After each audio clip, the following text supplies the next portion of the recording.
Hello, true duelists. It's YGO Strat's Yu-Gi-Oh! Single card history, where I'm going to be talking about some of the cards that have impacted Yu-Gi-Oh! Throughout the years, and some of the other ones that didn't. Today's card, the OCG powerhouse that flopped in the TCG, and a borderline custom card. It's Red Eye's Dark Dragoon. Dragoon was first released in the TCG in 2020, in the Mega Tins as an ultra rare, at one hell of a price point thanks to the pull rates, with 2 reprints to date as I make this video. The first came in Brothers of Legend in 2021 as a Starlight rare, because Konami loves more expensive reprints, and it again got a reprint as a Prismatic Secret Rare in the 2022 Mega Tin. For time on the ban list, the card has never been there as I'm making this video, or at least not in the TCG. A level 8 Dark Attribute Dragon-type fusion monster with 3000 attack and 2500 defense, whose fusion materials are a copy of Dark Magician and either Red Eye's Black Dragon or any Dragon effect monster.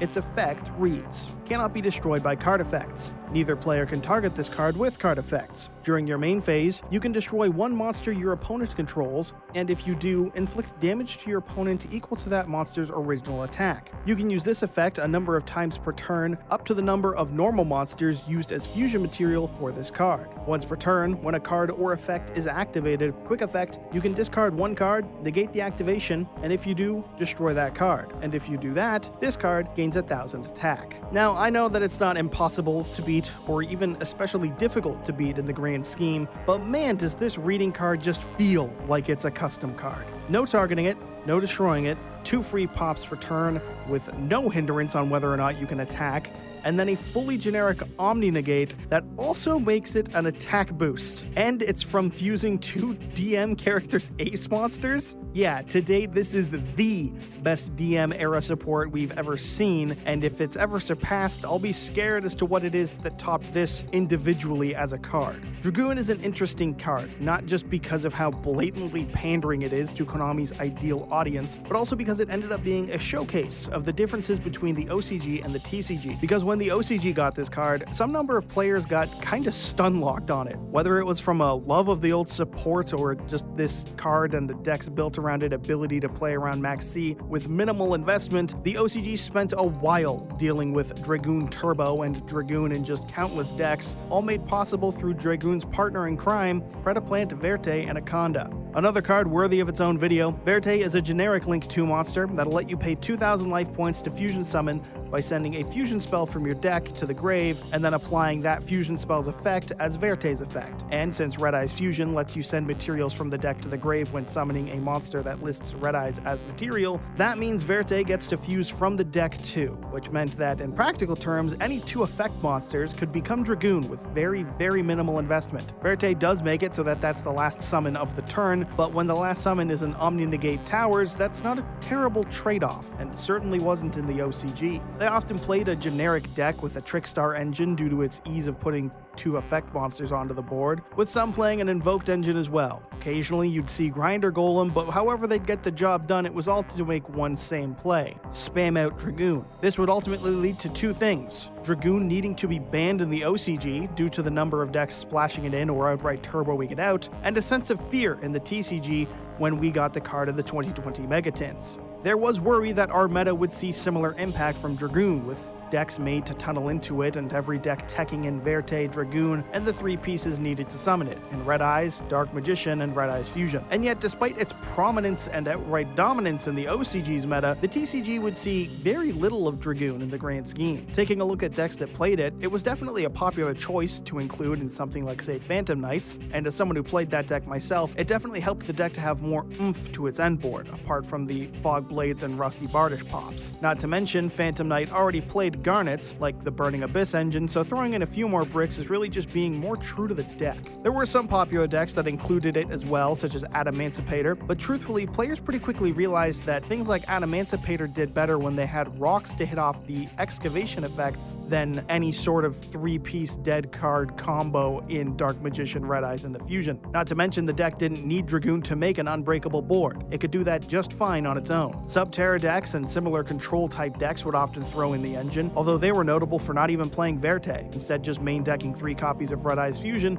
and hoping to open it like the better player always does. One deck that teched it in that wasn't just going to make Verte as a backup plan would ultimately be VW, or Virtual World. A deck known for spamming out levels 3s, 6s, and 9s, the deck was most infamous for being VFD Turbo, but after VFD's banning, the deck was still played for a time, and one common play was to make Muddy Mud Dragon to summon out Dragoon. Foregoing the typical Dark Magician and Red Eyes bricks, VW used the easy access to the Synchro 6 pool to make the Muddy Mud Dragon, who could fusion summon a fusion monster with its own effect, and it can let itself replace one of the named materials. This meant that Muddy Mud Dragon could be used as the Dark Magician, and any other dragon effect monster could be used to make Dragoon. As such, the deck evolved to summon out Ultimaya to Zolkin, use its effect to cheat out a copy of Crystal Wing, and then make Mud Dragon to fuse to Zolkin and itself to make Dragoon. Making it this way meant that the deck couldn't use the Destroy and Burn effect, but that wasn't too bad since it was still untargetable, indestructible, and an attack-boosting Omni-Negate. Not a bad board to accompany the usual Chuche pop. Broadly, these sorts of things were common enough, with Verte Dragoon being a known play in the meta, but most notably as a bonus to a strong end board, or the backup plan if your usual plays were negated and you just had 2 plugs left on the board, because that's all it takes to make the snake, and Dragoon is as strong as a backup plan can get. This would come to an end when Verte Anaconda was banned, but that wouldn't come because of Dragoon spam, it would fall for DPE spam instead. Yeah, the release of Burst of Destiny gave the game Destroyer Phoenix Enforcer, similar to Dragoon for needing 3 garnets to get access to a very broken fusion monster, but where Dragoon needed 2 vanillas and a fusion spell that if activated made it so that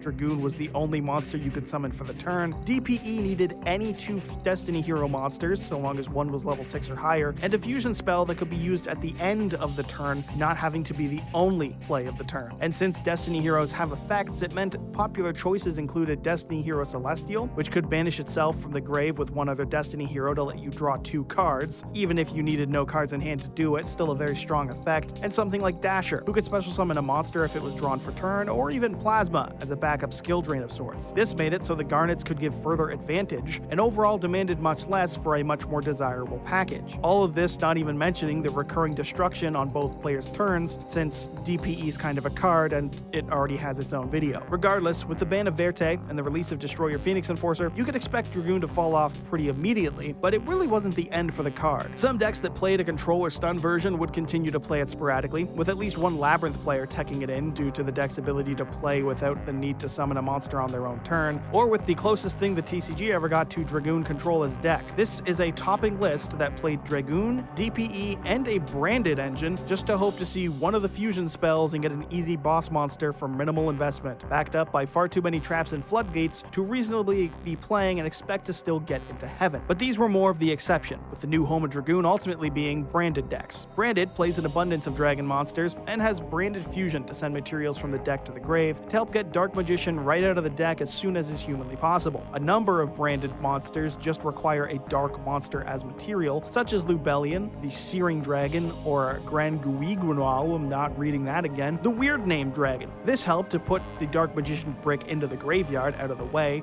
and from there, by summoning a copy of Albion, the branded dragon, they could use Albion's effect to banish Dark Magician and any other dragon from their field or graveyard, including Albion itself if need be, to allow them to summon out Dragoon. And then of course the other deck to play it has also been a branded variant, mostly. Chimera is a deck that can function by itself as a deck, but when paired with branded and as part of a small package, it really does help bring the deck to another level. It allows the deck to access Dragoon as well, through similar means as branded. This deck instead plays a copy of Light Hex Sealed Fusion, which can be sent to the graveyard with a copy of Albaz to make Albion directly, which gets the deck an immediate Dragoon by banishing the Light Hex as a substitute for Dark Magician, and then either Albaz or Albion to count as your dragon effect monster. Again, as is the case so often, there's no pop and burn effect here, but Chimera can keep hand advantage pretty easy so as to get the most out of its negates. And that's where the card is settled, as of now, a bannable card in the OCG and a tech and branded decks in the TCG. It's an interesting look at just how different the two regions and games really are. Granted, there are plenty of other factors that affected the card's play and notoriety between the two regions. The OCG got Dragoon in late 2019, before they got cards like Triple Tactics Talons or Forbidden Droplet, whereas in the TCG, when we got Dragoon in the 2020 Megatins, that was towards the end of 2020, and we already had Talons and Droplet, both of which are great checks and outs to Dragoon, meaning that the OCG had very little to deal with it when compared to what we had here in the TCG. And then there's of course the fact that activating Red Eye's Fusion to summon it out against Max C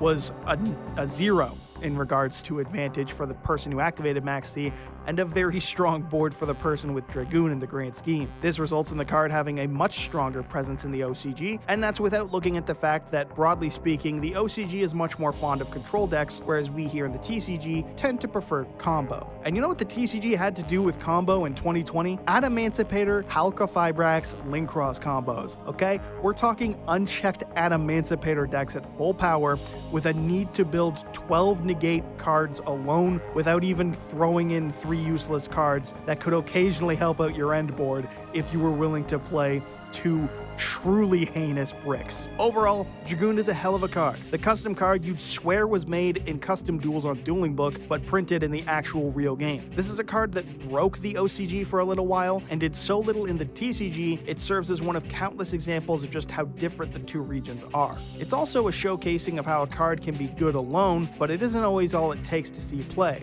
with this card's fall in play to the rise of Destroyer Phoenix Enforcer really highlighting that better than anything else. Card for card, Dragoon is stronger, but with the amount of benefits as a whole that the engine provides between the two when comparing Dragoon and Destroyer Phoenix Enforcer, it's not really a contest. Still, for all the examples of why it didn't see play there are, it is still a very strong card, and there's a reason why decks like Branded and Chimera have teched it in. If it's not too hard to make in the deck, it is a great card to include, but it's hindered by the work that you have to go through to really get it out in most decks, namely the 2 useless pieces of shit and the worst fusion spell ever printed in the game. And so that's our look at Yu-Gi-Oh! Single card history, Red Eye's Dark Dragoon. Stay tuned for our next video, and feel free to suggest some cards to review or what type of video you'd like to see. Don't forget to like, and as always, subscribe to YGO Strats to impress your smokin' Italian wife, and so you too can be a true duelist.